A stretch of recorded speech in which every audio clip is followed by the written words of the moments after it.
Nesse momento, a Secretaria Municipal de Direitos Humanos e Cidadania e a Secretaria Municipal de Educação prestam homenagens aos participantes na categoria Professor.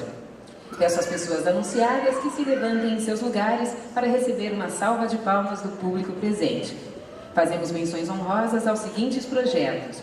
Projeto Bullying, Respeite as Diferenças, EMEF José Bonifácio Dre Penha, responsável professora Deise Silva Sebrini.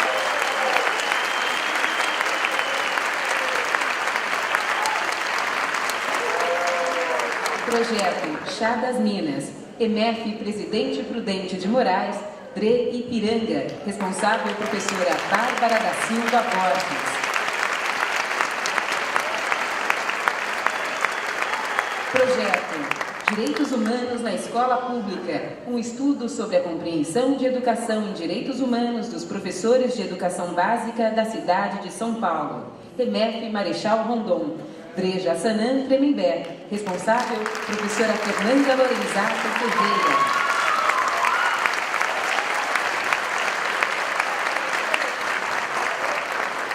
Projeto Superando Barreiras, CIEJA, professora Rosa Cazuê Inacarte de Souza. Dre Guaianazes, responsável professora Elizabeth Nunes Oliveira de Nápoles. Projeto Os Grandes Mestres do Século XX e a Luta pelos Direitos Humanos. EMEF, professora Olinda Menezes Serra Vidal. Dre Guaianazes, responsável professor Daniel Novidano. Projeto Direitos Humanos e Convivência, EMEF, Prefeitura Prefeito Ademar de Barros, Dre Campo Limpo, responsáveis professoras Cláudia Beatriz Silva Lima e Débora de Cássia de Oliveira. Projeto Diversidade na nossa sala Todo Mundo é Diferente, EMEI Papa João Paulo II, Dre Filipova, responsável professora Ellen Fernanda Assunção Chaves. Projeto Jornal do Recife, CIEJA Vila Maria, Vila Guilherme, Dre Jassanã Tremembé, responsável professora Vânia Martins Joaquim.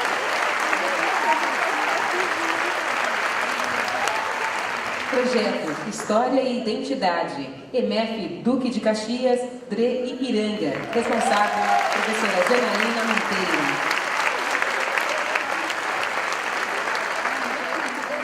Para entrega do prêmio ao terceiro colocado, convido o secretário César Calegari e a senhora Maria Vitória Benevides. Houve empate entre os projetos Educação para a Igualdade de Gênero, Grupo de Estudos de Gênero na Escola, EMEF Viana Mog e Dre Butantã, e o projeto Vem Cuidar de Mim, EMEI Professora Maria Lúcia Petit da Silva, Dre Freguesia do Ó, Brasilândia. Convido ao palco os responsáveis, professora Elisiane Maria Costa de Carvalho e professora Juliana Del Monte da Silva.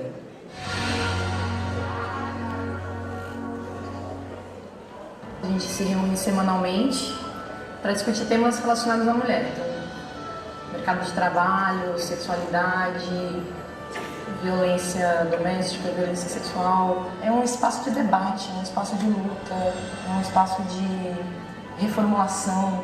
Ainda tem muita coisa para fazer na escola em relação à questão de gênero, né? Porque meninos e meninas sofrem quando a gente tem um padrão de gênero único para meninas ou para meninos. Então a gente tenta quebrar alguns desses paradigmas, que essas informações, que esse debate faça também para elas como fez para mim, que elas se sintam mais felizes com o próprio corpo, com o próprio cabelo, com a sua autoimagem, que elas se sintam, que ao mesmo tempo em que elas descobrem todos os entraves que elas vão, né, todos os entraves que as mulheres sofrem no trabalho, na sociedade, enfim, mas que elas se sintam fortes.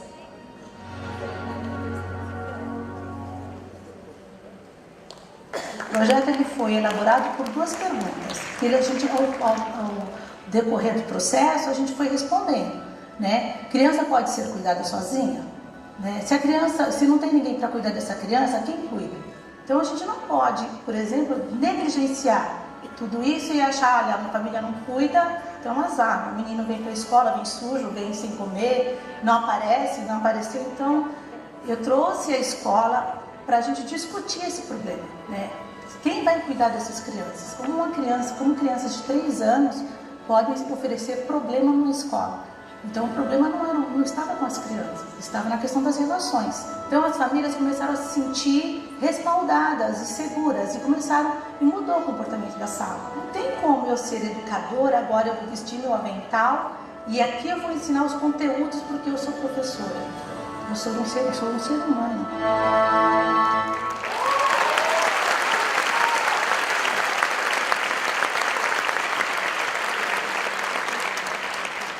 Convido o secretário Rogério Sotiri para entrega do prêmio ao segundo colocado.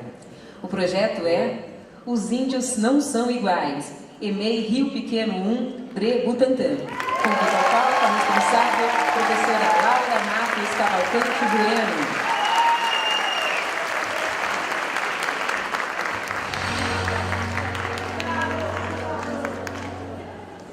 A ideia é desconstruir, é desmitificar esse estereótipo que nasce muito da educação infantil de uma imagem errada do índio brasileiro. A gente tem uma influência muito americanizada e o índio brasileiro não é assim, né? Ele tem etnias diferentes, ele tem formas de se comunicar diferentes, principalmente grafismos indígenas diferentes. Você se pintava, as crianças conversavam, a gente tinha várias etnias, eu tirei foto, eu desenhei com eles os cartazes de Calamã, Caiapó, Guarani, e eles olhavam as diferenças. E comparando com as diferenças que a gente tem aqui também, porque para uma índia, uma mulher pintar a unha da mão e do pé deve ser a coisa mais estranha do mundo. Então, a gente tem um estranhamento, mas é um estranhamento que você não pode excluir, só porque é diferente. É difícil em São Paulo que você não tem contato com índio, né? É difícil você ver um distanciamento das pessoas em relação à temática indígena. A gente precisa conhecer para entender, né? Entender para conviver. Então, você tem que ter esse entendimento.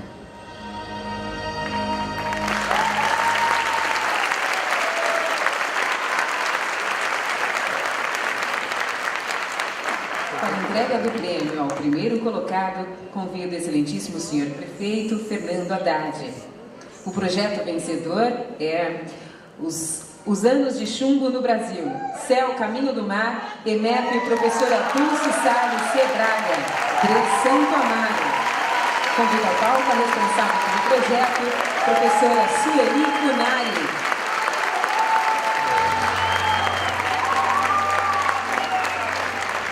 O nosso projeto se chama Os Anos de Chumbo, né? É um diálogo interdisciplinar sobre a ditadura militar, né? Então, esse projeto tem vários focos, né?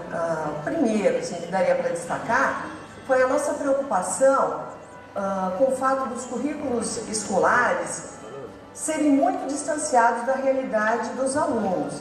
E o foco foi qual seria a significação da violência, né? Então, partindo desse princípio, né, nós tentamos revisitar o nosso recente passado histórico, né, marcados pelas fendas da ditadura militar. A escola é palco de injustiças, a escola é palco de ressentimentos, né? Eu acho que a nossa função como educadores é desconstruir. Acho que a nossa função é fazer rupturas contra essa herança que vem. Então, partindo do momento atual, né, e olhando para a nossa comunidade, que é fortemente marcada, né, por conflitos sociais, nós tentamos traçar um paralelo entre o passado e o presente. É função da escola discutir isso. É aqui, né, esse é o momento para se elucidar esses fatos.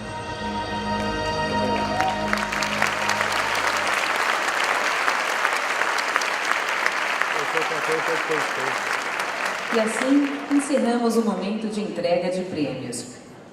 Temos a honra de convidar o senhor Paulo Vanucchi, sempre ministro da Secretaria de Direitos Humanos da Presidência da República e membro da Comissão Interamericana de Direitos Humanos da Organização dos Estados Americanos, para homenagear Dom Paulo Evaristo Arnes.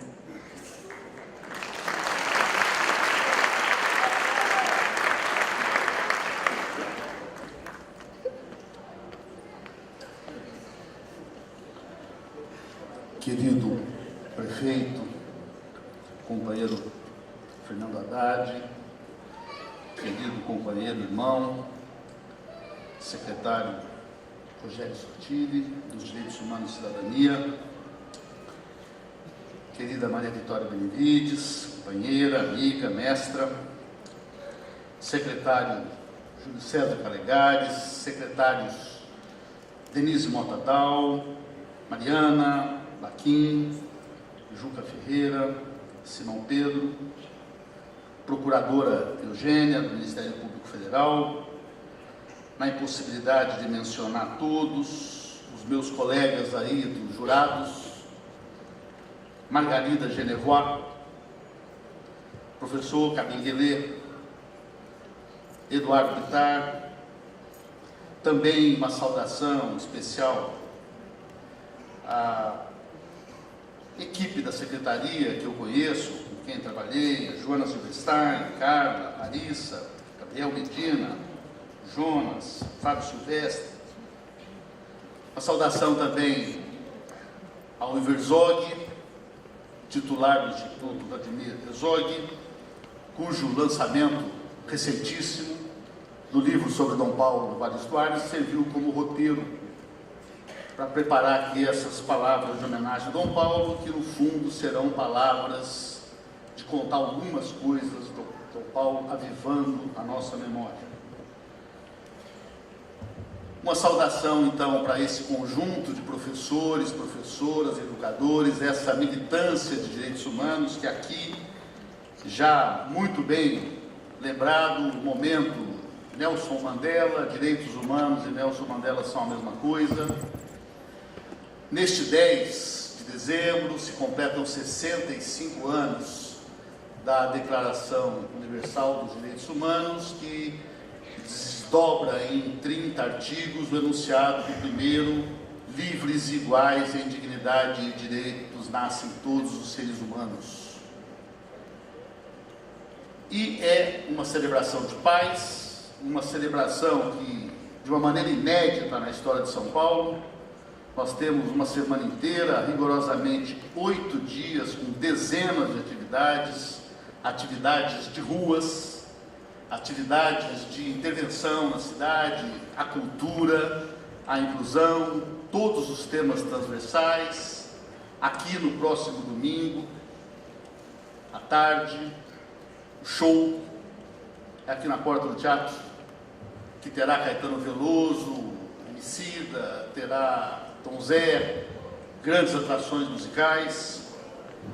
Neste momento em que está se abrindo agora em Brasília o Fórum Mundial dos Direitos Humanos, com a ministra Maria do Rosário, com mais de 10 mil inscritos, o presidente Lula estará lá no dia 12, a presidenta Dilma estaria agora, está representada pelo presidente em exercício, Michel Temer.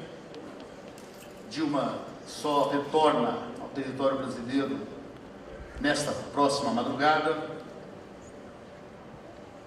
A minha primeira palavra é de agradecimento ao prefeito Fernando Haddad, ao final deste primeiro ano de um mandato realizador,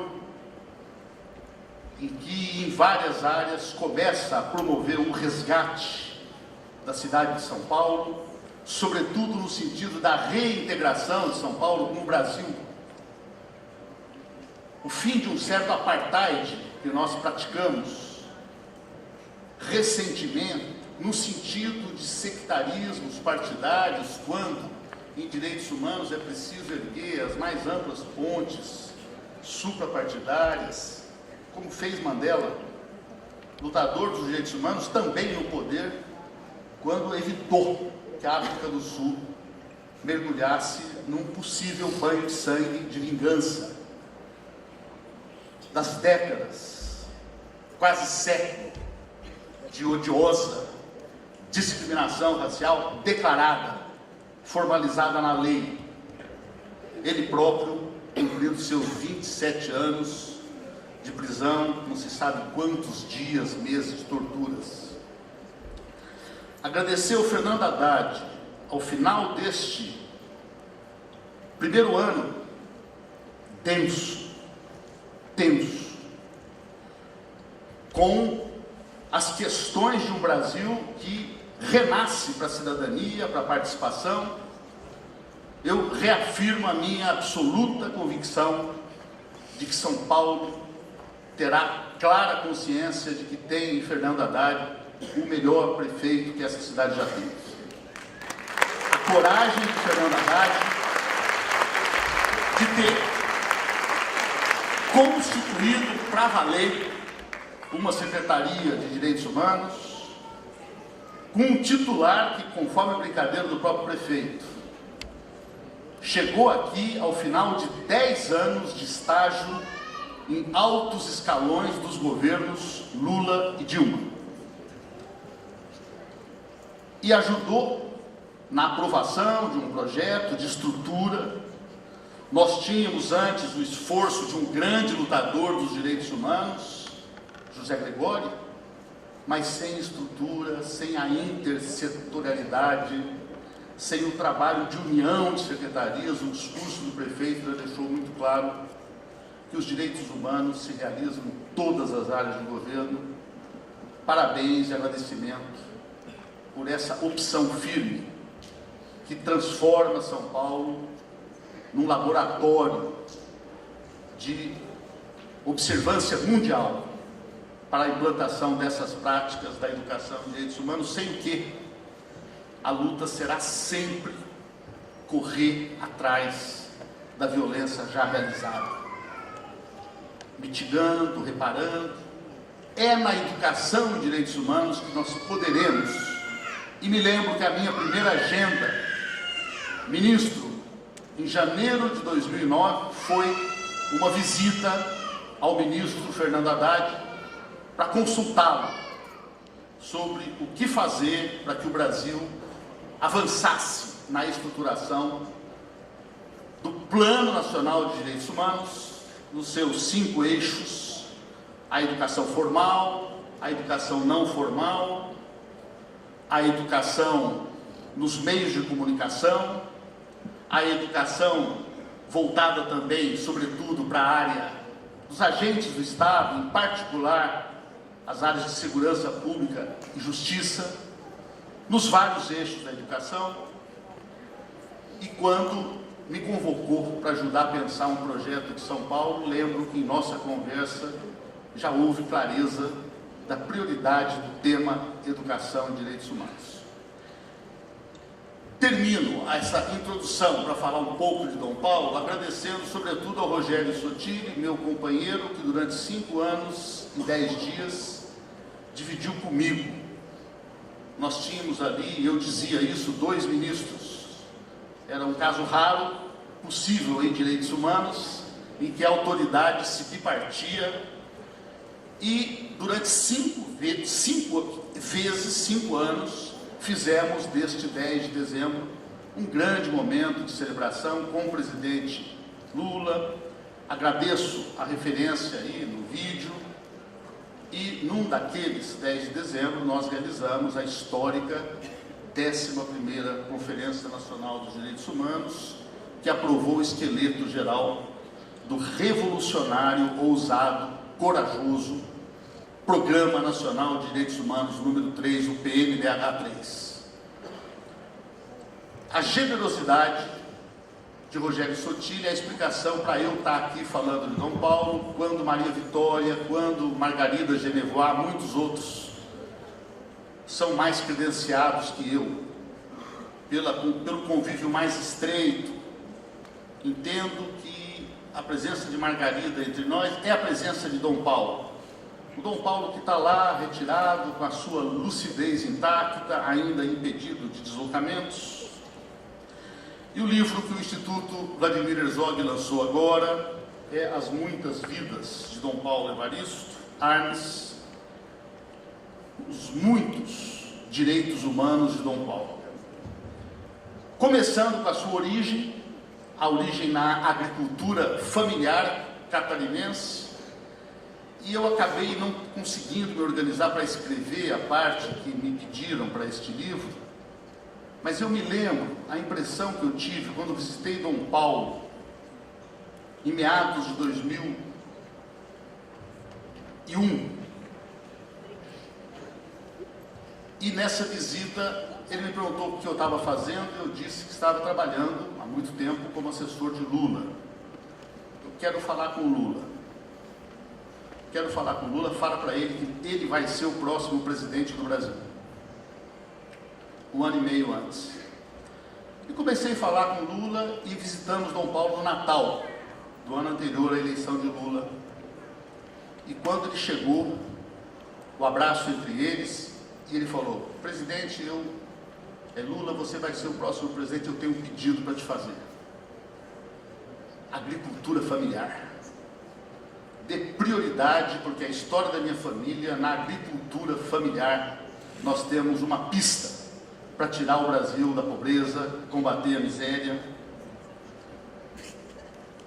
Como bispo, o seu primeiro trabalho na pastoral carcerária, a visita aos presídios, ao gigantesco Carandiru, onde já atuava, quando começaram a chegar, em 69, os primeiros presos políticos colocados em convivência no presídio Tiradentes, com toda a população carcerária do Estado.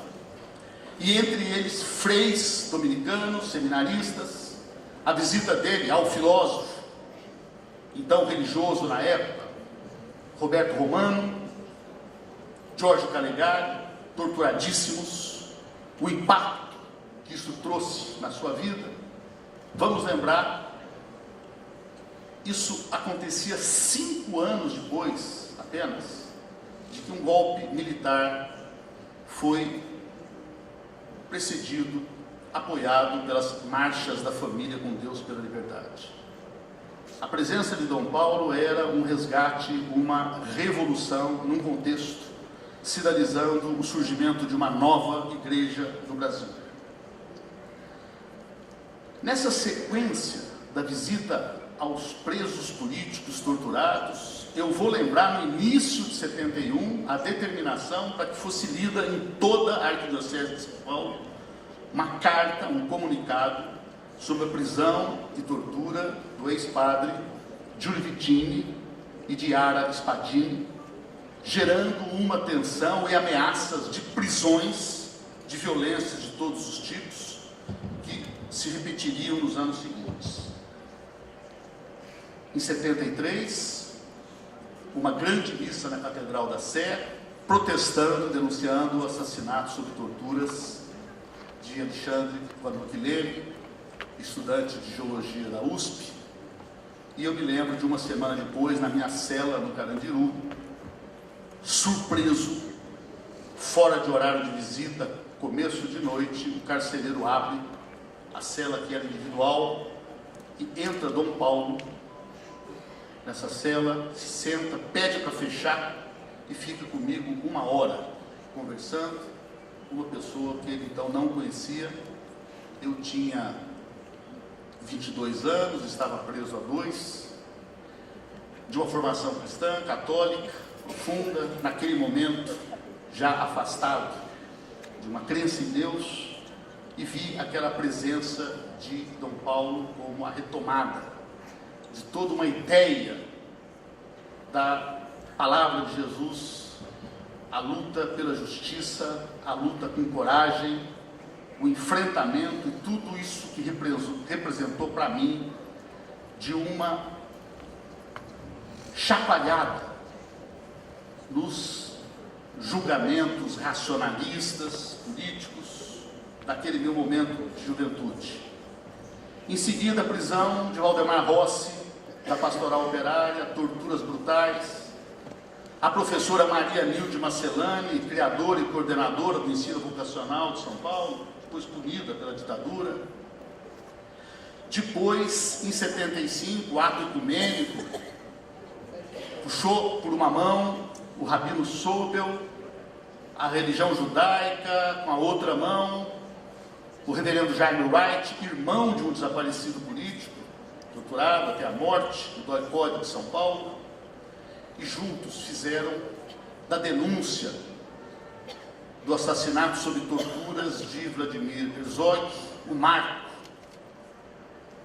de cerco à ditadura, em que ela começa a perder força e vigor a partir daí, uma virada na consciência nacional, que desde 70 acreditava no milagre econômico, acreditava que não havia presos políticos, que não havia torturas, e esse ato de Dom Paulo começa a refundar o Brasil na direção a esse Brasil que estamos construindo hoje. Vamos lembrar que no ano seguinte, o bispo de Nova Iguaçu, Dom Adriano Hipólito, foi sequestrado, torturado e jogado no matagal. Dom Paulo recebia telefonemas diários, cartas com ameaças terríveis, fotos pornográficas, eu vi algumas. Vamos lembrar que ele acompanhou e recebeu Pérez Esquivel, um prêmio Nobel da Paz, preso pela ditadura quando visitava o Brasil, no período das greves metalúrgicas do ABC. Dalmo Dallari, advogado de presos políticos, sequestrado, torturado, também como parte do cerco às ações de Dom Paulo. O incentivador da Comissão Justiça e Paz, de Margarida Genevois, de Maria Vitória, e Maria Vitória, autora do livro Fé na Luta, que resgata essa história com perfeição. Em seguida, a luta de proteção aos argentinos, chilenos, uruguaios, que procuravam o nosso país como refúgio político, quando as ditaduras desses países vizinhos eram muito mais duras do que a ditadura brasileira, já em fase de fragilização, o projeto de distensão em curso, a percepção de que a ditadura não podia seguir adiante numa rota de endurecimento, e nesse sentido acentuo a identidade com a ação de vocês, do prefeito Haddad, do secretário Sotile e de outras secretarias, no apoio aos migrantes de hoje, os bolivianos, os paraguaios que procuram o nosso país. Esse país é um país de migrantes, nós somos africanos, nós somos europeus, nós somos árabes, nós somos italianos, e temos espaço e temos coração para abrir os braços para receber os que precisam do Brasil hoje, na busca de emprego, de sobrevivência, o trabalho que vocês realizam, inovador, de integração desses migrantes, uma riqueza que inclusive caminha para ter como próximo passo o direito ao voto, que outros países já têm, participando ativamente da vida política local, e nisso também Dom Paulo foi precursor. Vimos aqui o grito guarani das belíssimas crianças indígenas daqui do nosso município, e Dom Paulo criou uma parceria com Itacoatiara, no Amazonas, para a questão indígena, o ciclo em que a igreja brasileira, então, ela se unifica crescentemente com dezenas de bispos, como Dom Valdir Calheiros, que agora nos deixa recentemente, como Pedro Casaldáliga, Helder Câmara, Tomás Balduino e tantos outros, a Igreja da Teologia da Libertação, a igreja que lançou documentos como Eu Ouvi os Clamores do Meu Povo, o documento indígena chamava Ijuca Pirama, o índio aquele que deve morrer, marginalização de um povo, grito das igrejas, documentos que tinham todo o conteúdo de denúncia da ditadura, como nenhuma força partidária conseguia fazer naquele momento. A igreja de Dom Paulo se transformou nesse espaço. Ele pediu para que Margarida Genevois participasse da primeira busca de corpos dos desaparecidos políticos no Araguaia, sul do Pará, início dos 80. Ele foi o estimulador, o protetor de um projeto absolutamente arriscado, que foi o projeto Brasil Nunca Mais. Durante 5 anos, uma equipe clandestinamente fez a primeira Comissão Nacional da Verdade, liderada por ele, até que age como um precursor das quase 100 comissões nacionais da verdade, está a caminho a Comissão Municipal da Verdade, do prefeito Fernando Haddad, do Rogério Sottile. A Comissão da Verdade da Câmara Municipal está nos jornais de hoje, anunciando suas conclusões a respeito do possível assassinato do ex-presidente Juscelino Kubitschek. Pela primeira vez, João Goulart acaba de receber da presidenta Dilma, que convidou de novo todos os ex-presidentes do Brasil para estarem juntos nas honras de funeral, atrasado, mas os mesmos canhões que derrubaram João Goulart foram acionados para as 12 salvas que representam o ritual de chefes de Estado. E a luta dos direitos humanos de Dom Paulo não foi a luta contra a ditadura apenas. Ela foi, sobretudo, a luta na direção do povo pobre. Despiu-se das pompas do poder. Eu pensava agora que, ao deixar o Palácio Episcopal, vender e, com os recursos da venda, financiar dezenas de casas de formação na periferia, o engajamento com o povo pobre, e lideranças regionais da importância de Mauro Morelli, de Angélico Sandro Bernardino, Dom Luciano Mendes de Almeida, com o trabalho criança e adolescente.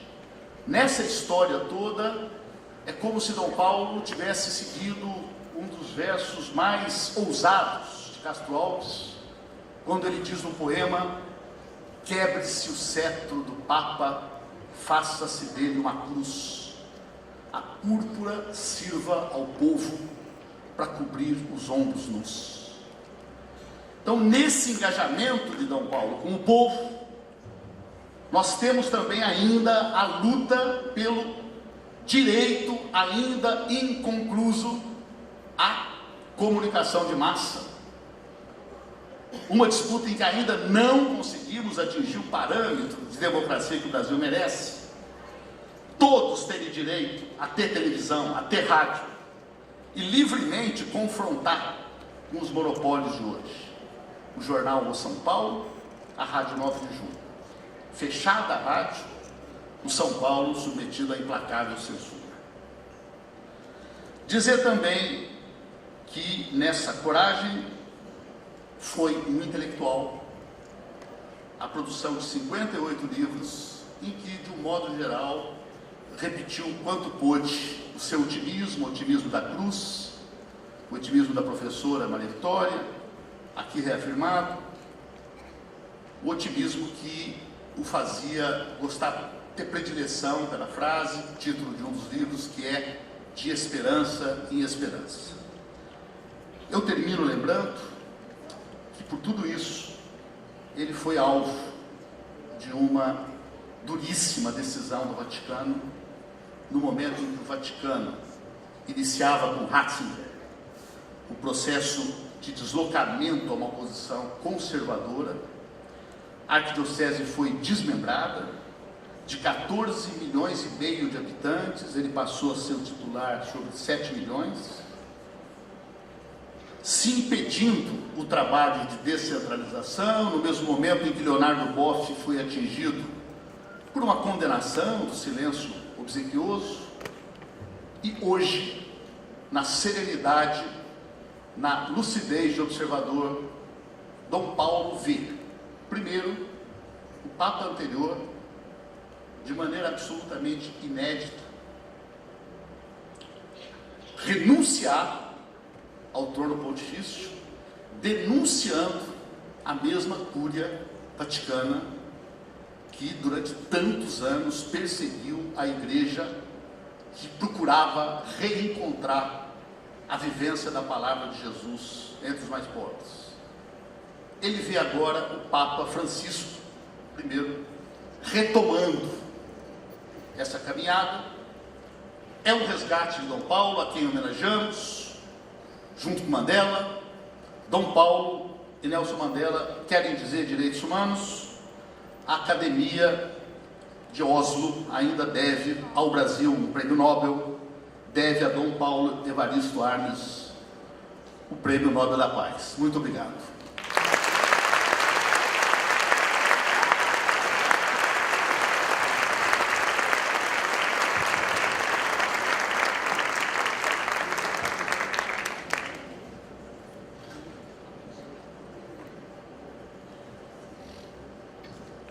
para receber a homenagem a Dom Paulo Evaristo Arnes, pelas mãos do prefeito Fernando Haddad e do secretário Rogério Sotile, convida ao palco o Monsenhor José Augusto Schramm Brasil.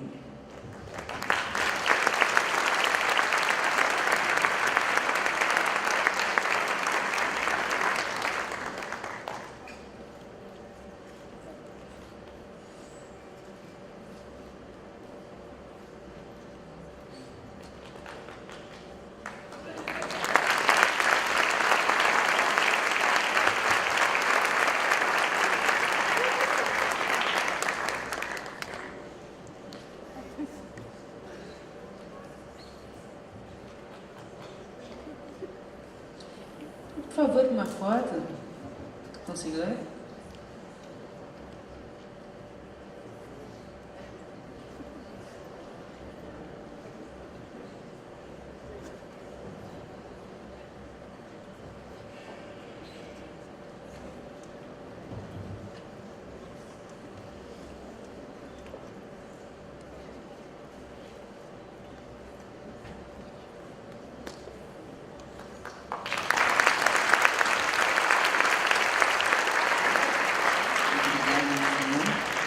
O primeiro prêmio de educação em direitos humanos faz parte do Festival de Direitos Humanos Cidadania nas Ruas, que acontece de 7 a 15 de dezembro. Confira a programação completa no site cidadanianasruas.com.br. Vejamos o vídeo.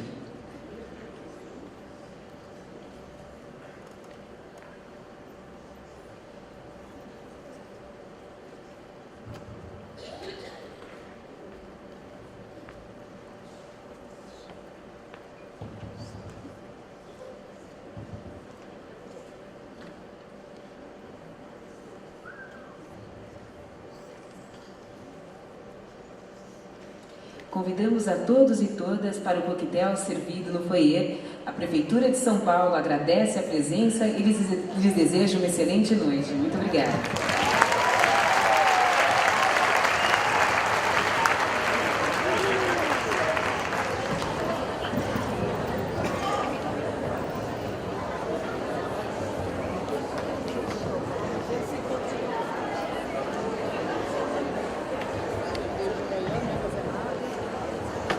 Você não foi coordenado hoje?